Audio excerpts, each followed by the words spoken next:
50,000 বছরের রাস্তা হবে, যার যার কবর থেকে হাসরের মাঠ।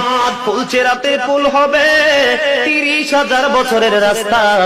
আমার উম্মতগুলো কিভাবে রে পায়ে হেঁটে তারা অতিক্রম করবে? বন্ধু নবী এমনি এমনি কাঁদেনি রে, নবী জানিয়ে দিয়েছে কাল কিয়ামতের ময়দানে উম্মতগুলো খালি পায়ে থাকবে, মাটি তো তামা থাকবে। ও বন্ধু, তাদের শরীরে কোনো পোশাক থাকবে না, উলঙ্গ অবস্থায় থাকবে। এবং মা আয়েশা প্রশ্ন করলো, গো প্রাণের নবী, জানতে মনে চায় নবী গো, এই যে আপনার উম্মতগুলো উলঙ্গ অবস্থায় খালি পায়ে সবাই থাকবে গো নবী, তারা কি নারী পুরুষ একসাথে? কয় হ্যাঁ, নারী পুরুষ একসাথে। তারা কি কেউ কারো দিকে নজর দিবে না? এবার আমার নবী বলেছে, আয়েশা রে, কেমন করে নজর দেবে রে আয়েশা?